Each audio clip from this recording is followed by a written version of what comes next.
Monsieur le Président, permettez-moi de débuter mon intervention en vous adressant mes sincères félicitations pour votre élection à la présidence du Conseil des droits de l'homme, pilier essentiel des Nations unies.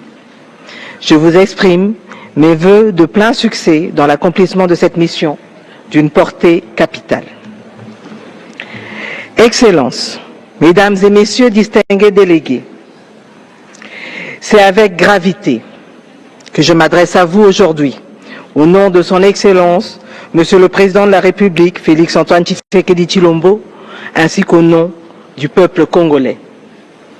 Monsieur le Président distingué délégué, je voudrais exprimer la gratitude de la RDC à cette Assemblée au regard de la diligence avec laquelle vous avez rapidement accédé à notre demande d'une session spéciale et à l'adoption à l'unanimité de la résolution le 7 février 2025 ouvrant la voie à la mise en place de la mission d'établissement des faits et de la commission d'enquête indépendante.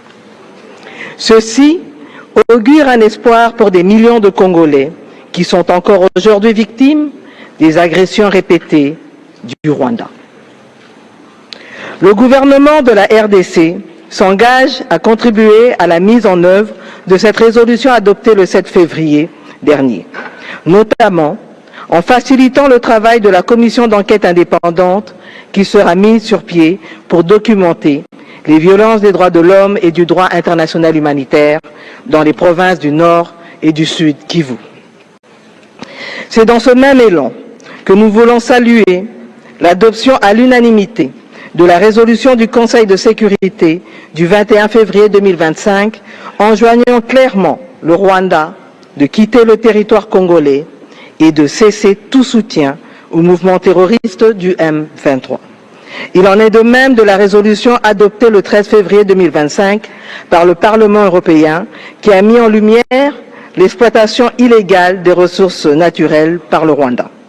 Nous voulons saluer également la résolution prise par le Conseil de paix et sécurité de l'Union africaine et espérons des mesures coercitives pour la mise en œuvre de toutes ces recommandations en faveur de la paix. Ainsi, au regard des massacres et des exécutions sommaires qu'ils continuent de perpétrer sur notre sol, nous en appelons à des sanctions dissuasives pour permettre de restaurer l'ordre et la sécurité et protéger ainsi des milliers de Congolais vivant à Goma, Bukavu et dans d'autres localités sous occupation. Nous continuons à ce jour d'enterrer les morts que nous n'avons pas cessé de dénombrer et de compter, des millions de déplacés sans abri dont la plupart des camps ont été détruits par les forces d'occupation. La situation sécuritaire et humanitaire dans l'est de la République démocratique du Congo a atteint des niveaux alarmants. Selon les chiffres du ministère de la Santé, depuis le mois de janvier 2025, le conflit a provoqué, entre autres, la mort de plus de 7000 compatriotes, dont plus de 2500 corps enterrés sans être identifiés et plus de 1500 corps traînent encore dans les morgues. Plus de 215 cas de choléra identifiés et plusieurs cas de Mpox non pris en charge avec risque d'expansion. La destruction de plus de 90 sites, 90 sites d'accueil des déplacés internes, des attaques contre les hôpitaux et entrepôts humanitaires. Plus de 450 000 personnes, selon l'ONU, sont sans abri, nourriture et eau.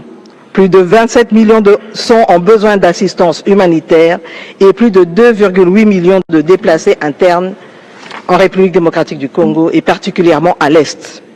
Mesdames et Messieurs, la RDC, en tant que membre de ce Conseil, réitère son engagement à continuer à œuvrer pour la promotion et la protection des droits de l'homme.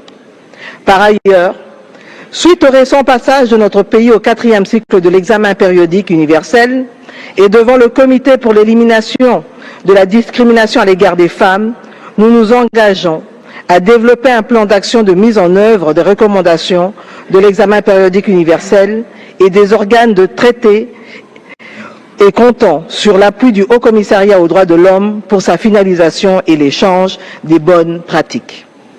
Faisant suite au discours du président de la République devant cette auguste assemblée lors de la 52e session, Nous continuons de travailler dans d'autres domaines clés, notamment la justice transitionnelle, l'amélioration de la situation des femmes et des enfants, ainsi que celle des conditions de détention des détenus selon les priorités fixées par mon gouvernement. Concernant le droit à un environnement sain, la République démocratique du Congo, conformément à ses engagements en tant que pays solution, avec ses minerais stratégiques, ses forêts et sa biodiversité, continue de jouer son rôle pour la préservation de l'équilibre environnemental mondial, protégeant ensemble cet équilibre. Mesdames et messieurs, il m'est impossible de vous décrire les cris et les larmes de millions de victimes de ce conflit. Femmes, filles violées, enfants enrôlés de force, déplacés et orphelins. En outre, les défenseurs des droits de l'homme, les journalistes, les artistes, témoins de cette tragédie à l'Est, n'ont pas le droit de la raconter. Ceci nécessite une réponse internationale renforcée et coordonnée.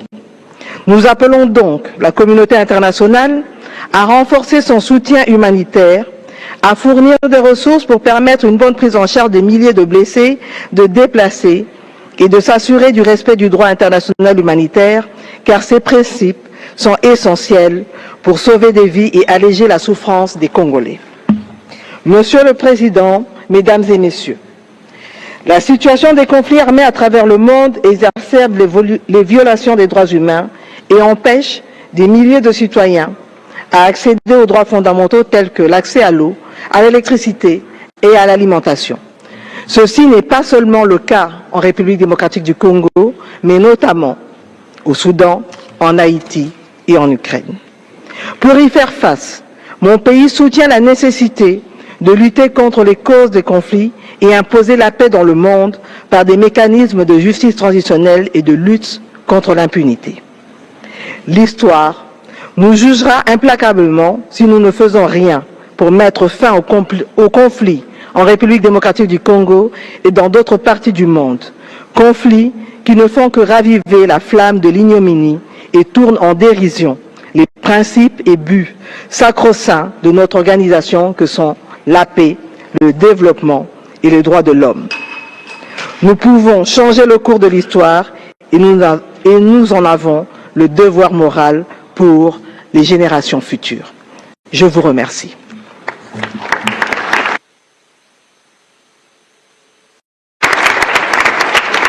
Excellence, je vous remercie. J'ai maintenant l'honneur d'inviter son